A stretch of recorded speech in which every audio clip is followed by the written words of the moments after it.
40여 년간 목회를 하고 계신 제 선배 목회자가 요즘 교인들과 과거 교인들 비교해 주어서 잠깐 웃은 적이 있습니다. 요즘 교인들은 예전 교인들보다 성경에 대해서 관심이 많이 없다고 합니다. 젊은 교인 모임에서 산상수훈이라는 말을 꺼냈는데 몇 사람이 산상수훈이 무엇입니까? 물어보아서 당황을 했답니다. 이에 황금률을 압니까? 물어봤더니 성경에 금을 준다라는 내용도 있습니까? 그렇게 대꾸를 해서 또 한 번 당황을 했습니다. 또 하나 다른 점은 요즘 신앙인들이 비성경적인 문화 또는 행동에 너무 쉽게 휩쓸고 있다. 이렇게 이야기를 합니다.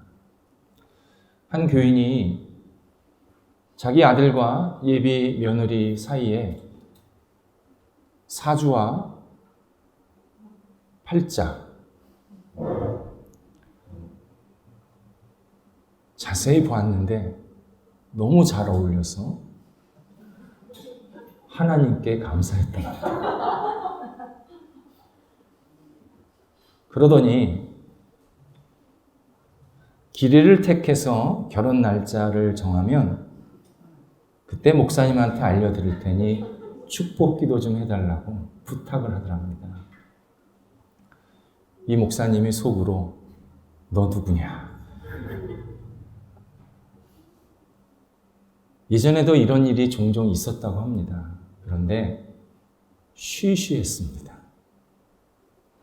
근데 요즘은 좋은 거 아닙니까?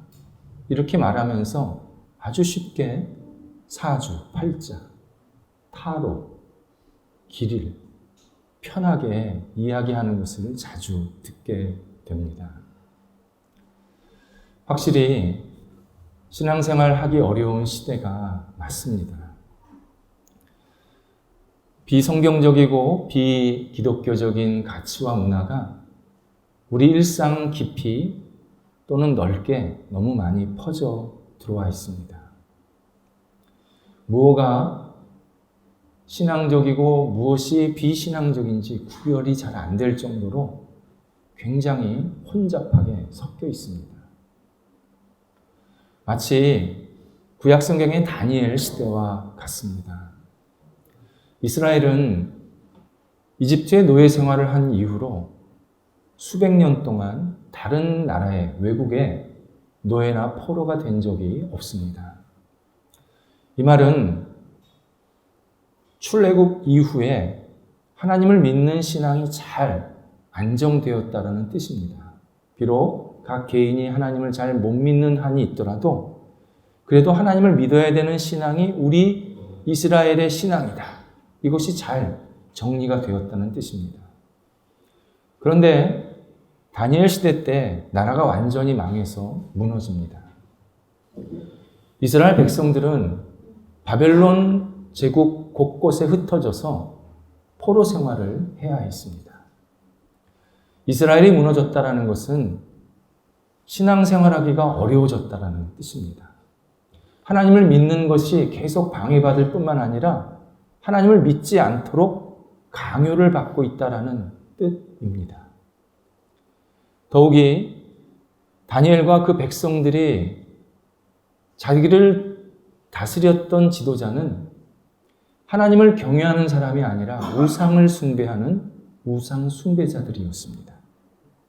그들이 살았던 곳은 하나님을 인정하는 예루살렘이 아니라 하나님을 무시하는, 거부하는 바벨론이었습니다. 거기에 이 포로 생활이 언제까지 지속될 줄을 몰랐습니다. 어쩌면 자기 자자손손 대대로 이 포로 생활을 계속 해야 된다는 뜻이기도 합니다. 결국 하나님을 믿는 신앙을 잃어버릴 수밖에 없는 그런 현실에 부딪힌 겁니다. 뭐가 하나님을 믿는 건지, 뭐가 하나님을 믿지 않는 행동인지 이 구별이 시간이 흘러가면 흘러갈수록 굉장히 애매해졌습니다.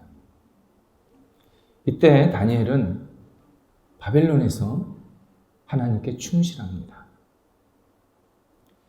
여호와의 말씀이니라. 여기에 자기의 인생의 최우선권을 두었습니다. 우상을 숭배하는 바벨론에서 가장 하나님의 뜻을 먼저 찾았고 하나님의 뜻대로 살려고 모든 것을 집중했습니다.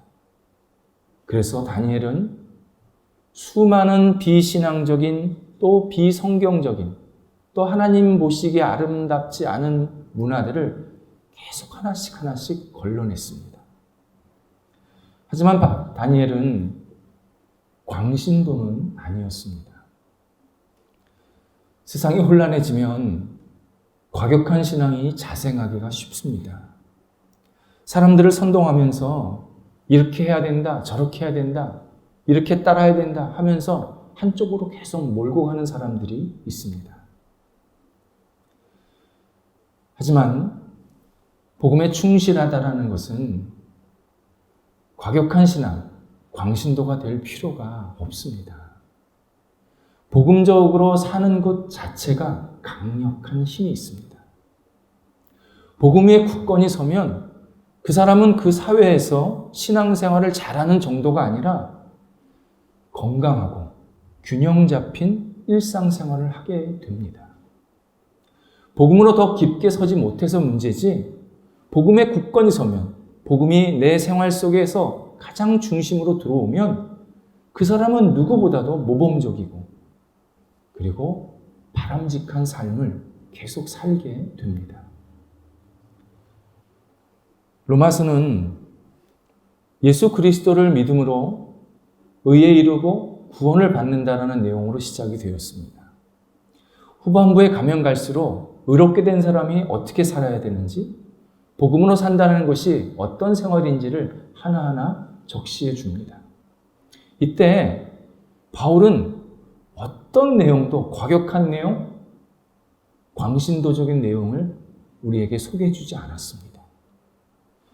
말씀을 음미하면 누구보다도 신실하게, 누구보다도 건전하게, 누구보다도 성숙한 일상생활을 할 수 있도록 계속 하나님의 뜻을 우리에게 전해주었습니다. 이 말씀대로 우리가 잘 지키지 못하고 또는 지키는 것은 우리의 행동이지만 적어도 바울이 우리에게 전해준 내용들은 굉장히 많은 사람들에게 모범이 되는 그러한 삶의 태도였습니다. 오늘 본문은 로마서 전체가 마무리되는 그러한 내용입니다. 이제 오늘서부터는 로마서 끝부분으로 들어가는 겁니다. 14절에서 바울이 로마 교인들을 칭찬합니다. 로마 교회 다녀온 사람들의 이야기를 들어보니까 로마 교회 교인들이 누구보다도 복음적으로 건강하게 잘 살고 있었다. 그들의 모임이 굉장히 훌륭했다. 신실했다. 이 이야기를 들은 겁니다. 바울은 그 이야기를 듣고 로마 교회 교인들은 세 가지 측면에서 하나님의 칭찬을 받기에 충분했다. 그렇게 건강한 그들의 모임을 높여주고 있습니다. 이 말씀은 결국 우리가 어떻게 신앙생활을 해야 건강한 신앙, 건강한 모임을 갖게 되는지를 알려주는 내용입니다. 먼저 건강한 모임은 선함이 있습니다. 오늘 성경에 나오는 선하다라는 이 단어는 성경에만 쓰이고 있는 표현입니다. 바울 시대 때 선하다라는 단어가 여러 개 있었습니다. 그런데 그 당시 사람들은 성경에 있는 이 선하다라는 단어를 사용하지 않았습니다. 이 말은 그 당시 사람들이 생각하는 선함과 성경에서 말씀하시는 선함이 다르다는 겁니다. 의미가 다르다는 겁니다. 당시 사람들이 선함이라고 생각하는 것은 착함 정도였습니다. 마음속으로, 생각 속으로 잘못되고 못된 것들을 품지 않는 태도를 말합니다. 그래서 사람들이 나에 대해서 저 사람은 못됐어 이런 말 하지 않게 하는, 그런 비판을 받지 않게 하는 게 선함이었습니다. 결국 그 선함의 기준이 나한테 있는 겁니다. 내가 욕을 얻지 않으면, 욕을 받지 않으면 나는 선한 사람입니다. 이렇게 생각을 한 겁니다. 반면 성경에서 선함은 기준이 하나님입니다. 창세기에서 하나님께서 세상을 창조하시고 보시기에 심히 좋았다 말씀하십니다. 이때 좋았다가 선하다라는 뜻입니다. 하나님께서 세상을 만드셨을 때 모든 만물들이 하나님의 뜻대로 제자리를 잘 지키고 자기 역할을 잘 감당하고 하나님의 뜻을 잘 드러냈을 때 하나님께서는 그걸 보시면서 선하다 이렇게 말씀하신 겁니다. 신약 성경에 넘어오면요, 예수님을 닮아서 예수님처럼 다른 사람을 따뜻하고 너그럽게 대하는 태도, 특별히 어렵고 힘든 사람을 잘 도와주는 태도를 선하다 그렇게 표현하고 있습니다. 결국 성경에서 말씀하시는 선이라는 하나님의 피조물로서 하나님의 뜻대로 살고 하나님의 뜻을 드러내고 하나님의 영광을 이 땅에서 계속 펼쳐나가는 삶의 태도, 그것이 선함입니다. 내가 착한 게 선한 게 아닙니다. 그래서 성경에서의 선을 이루려면 내 인간적인 결심이나 노력으로 되지가 않습니다. 인간은 죄로 인해서 선함을 잃어버렸습니다. 선을 행할 수 있는 능력을 잃어버렸습니다. 그래서 우리는 오직 예수님 그분을 믿고 의지하고 따를 때 내가 선한 생각을 하게 되고 선한 행동을 하게 되고 하나님의 뜻을 추구할 수 있는 삶을 살게 만드십니다. 에베소서 2장 10절에서 그리스도 안에서 우리를 선한 행동을 하라고 부르셨다라고 말씀하고 있습니다. 우리의 선한 행동은 오직 예수 그리스도 안에서 일어날 수밖에 없다라는 뜻입니다. 결국 건강한 모임이란 윤리적 기준이 높은 사람들이 많이 모인 모임, 세상적으로 착한 사람들이 많이 모인 모임이 아닙니다. 예수님을 내 삶의 중심으로 놓고 그분만을 믿고 의지하면서 그분을 따르는 성숙한 신앙인들이 많이 있는 모임, 그것이 건강한 모임이고 선한 모임입니다. 또 하나 건강한 모임은 모든 지식에 넘치는 모임입니다. 성경에서 지식이란 학문적 업적이나 고급 정보를 말하지 않습니다. 성경을 하나님의 말씀으로 받아들이면서 그 말씀을 내 생활 속에서 하나 둘씩 실천하는 태도, 그것이 지혜고 지식이고 열정이고 믿음의 표출입니다. 그래서 성경의 지식은 실천적 지식이라고 표현을 하는 겁니다. 성경에서는 사변적으로 많이 알고 있는 사람이 좋은 신앙인이 아니라 내가 알고 있는 것을 실천적으로 행하는 그 지식을, 그것을 진짜 지식이라고 표현합니다. 예수님께서는 모든 것을 다 하시고 모든 것을 가능케 하시는 전지전능하신 분입니다. 그분은 한마디 하시면 세상이 뒤집어집니다. 그리고 그분은 없는 것도 있게 하시고 있는 것도 없게 하실 수 있는 무한한 능력을 가지신 분입니다. 그런데 그 예수님께서 우리를 구원하시기 위해 몸소 십자가를 지셨습니다. 구원을 입으로 가르치신 게 아니라 당신의 삶으로, 당신의 몸으로, 영으로 십자가에 못 박혀 죽으심으로 우리에게 구원의 길을 알려주셨습니다. 예수님은 당신의 삶을 순종함으로 하나님의 뜻을 이루십니다. 진정한 신앙은 순종입니다. 진정한 신앙은 고급스러운 말씀, 훌륭한 말씀을 많이 듣는 것에서 나오지 않습니다. 진정한 신앙은 들은 말씀, 내가 아는 말씀 하나라도 실천할 때 진정한 신앙이 시작이 됩니다. 10개, 100개가 아니더라도 단 하나라도 실천이 시작될 때 믿음의 뿌리가 내려가기 시작합니다. 신앙인들은 피상적인 신앙을 벗어던져야 합니다. 피상적인 신앙이란 하나님의 말씀과 내 삶이 분리가 된 상태입니다. 하나님의 뜻과 내 뜻이 완전히 다른 상태입니다. 하나님께서 이렇게 해라 하신 진리의 말씀을 내 삶과 아무런 상관이 없다고 받아들이는 태도입니다. 때로는 하나님의 말씀을 내 입맛대로, 내 지식대로 편집하고 자르고 붙이는 그러한 태도가 피상적인 신앙입니다. 이런 피상적인 신앙은 하면 할수록 우리를 더 공고하게 만들고 무의미하게 만들고 신앙의 성숙을 이뤄내지를 못합니다. 신앙의 뿌리가 내려가지를 않습니다. 이 피상적인 신앙을 이겨내는 길은 딱 하나입니다. 내가 믿는 바, 내가 확신하는 바, 내가 들은 바 그 말씀 하나라도 내 삶 속에서 실천할 때입니다. 그 말씀을 실천하기 시작하면 내 신앙이 굉장히 구체적이 됩니다. 그리고 내 생활이 이렇게 더 생활해야겠다 깨달음이 계속 오면서 더 신앙에 집중하게 만듭니다. 들은 말씀을 내 삶 속에서 실천하지 않을 때 그 지점에서 바로 사탄의 공격이 시작이 됩니다. 사탄은 내가 들은 것을 자꾸 잊어버리게 만듭니다. 내가 나이 들어서 자연스럽게 잊어버리는 것은 어쩔 수가 없습니다. 그건 사람의 한계입니다. 그런데 자꾸 내가 들었던, 내가 확신했던, 내가 깨달았던 말씀을 자꾸 버리게 만듭니다. 그리고 이상한 질문을 나한테 계속 던지게 만들면서 신앙의 힘을 뺍니다.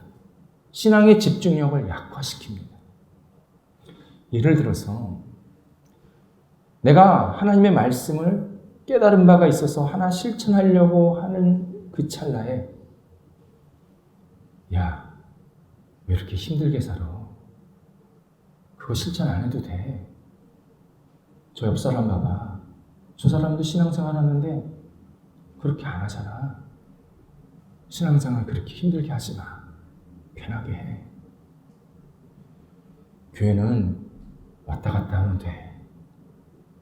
더 이상 깊게 얘기하지 마. 계속 우리에게 속삭입니다.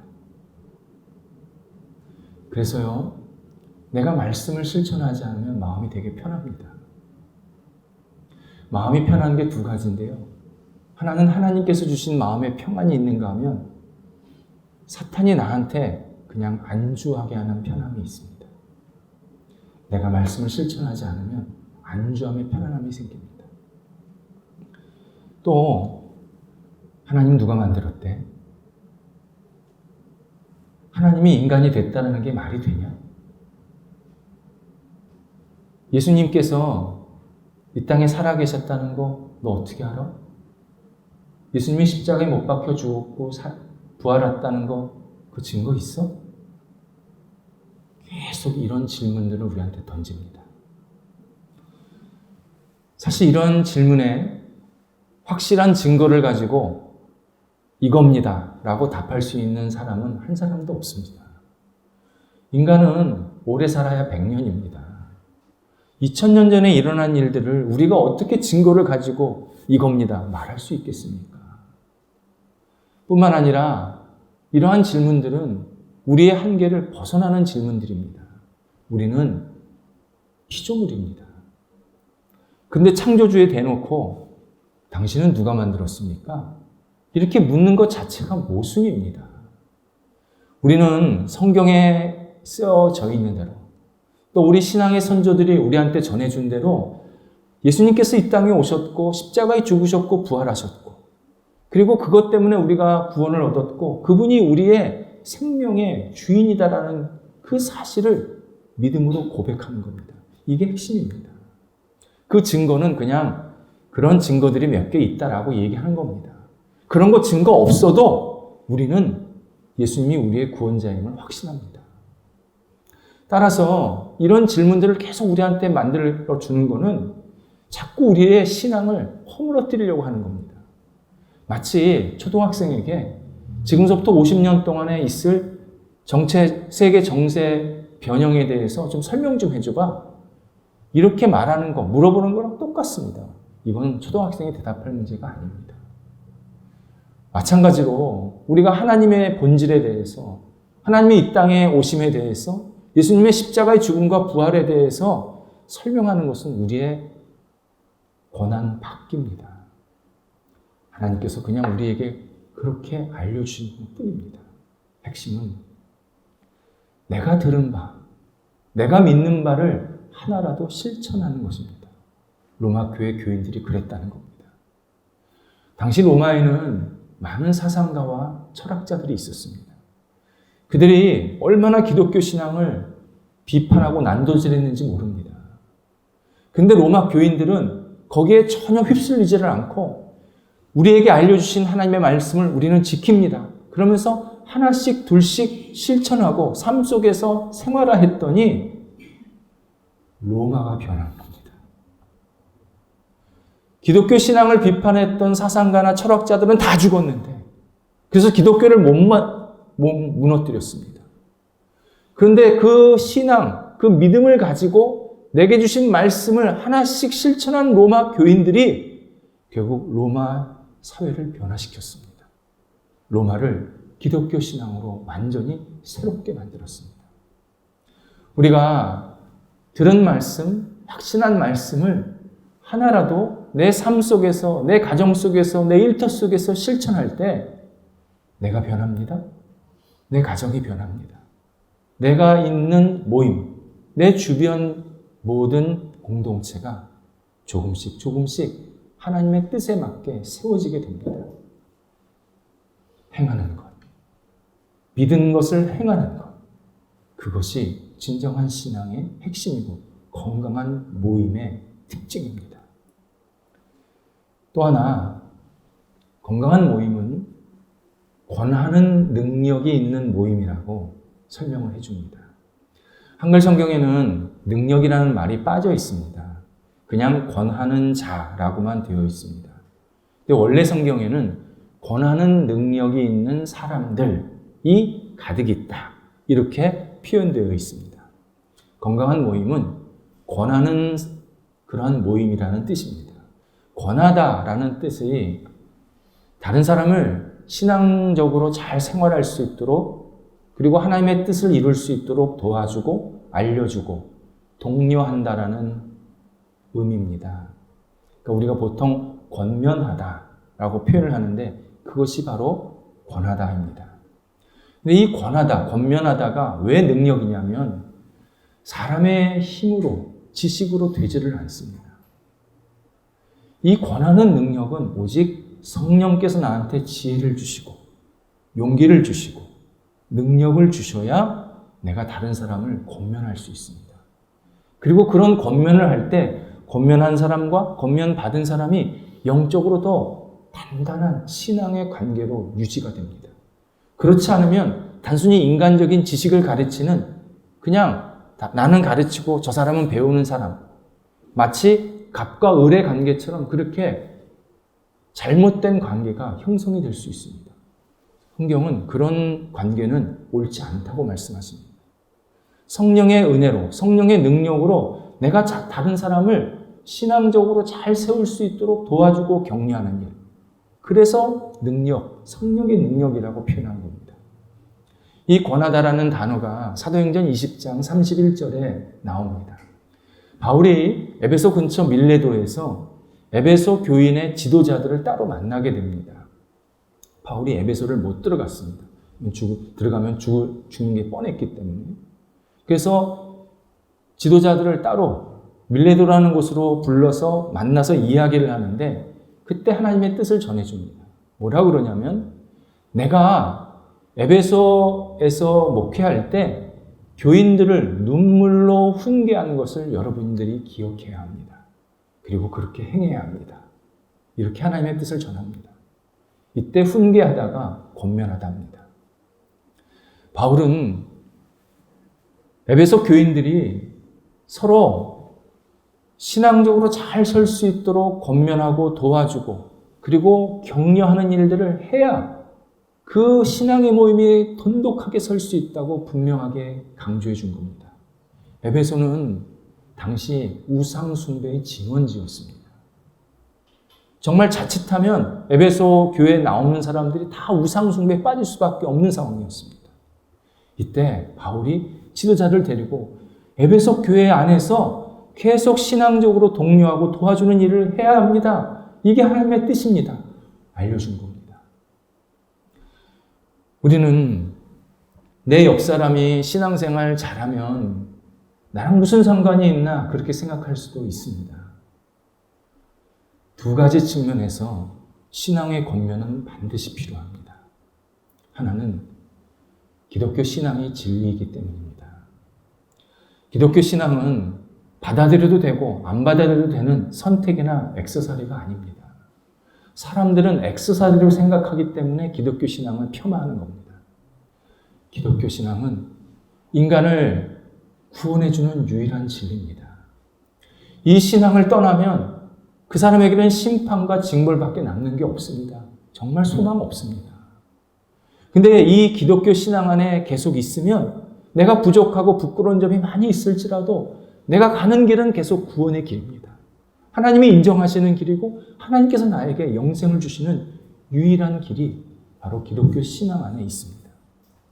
진리이기 때문에 내 옆 사람에게 기독교 신앙적으로 계속 독려하고 권면해야 합니다. 또 하나는 옆 사람을 사랑하기 때문입니다.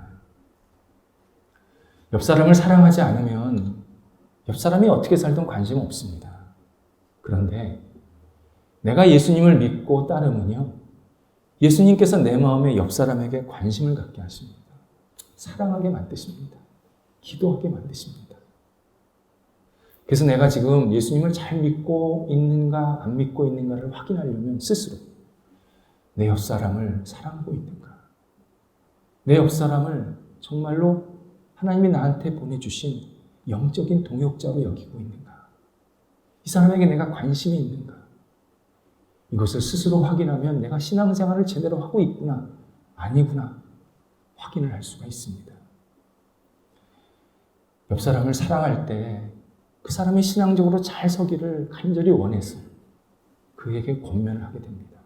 그러면 권면받는 사람도 이 사람이 나를 잘 되게 하라고, 내가 하나님 안에 잘 거하고 복 받으라고, 구원받으라고 사랑하는 마음으로 이런 권면을 해주는구나. 그러면서 서로 신앙적으로 굳건히 세워지는 건강한 모임이 됩니다. 건강한 모임은 이런 권면이 끊임없이 일어날 때 일어날 뿐만 아니라 그 사람도 건강한 신앙으로 굳건히 세워지게 합니다.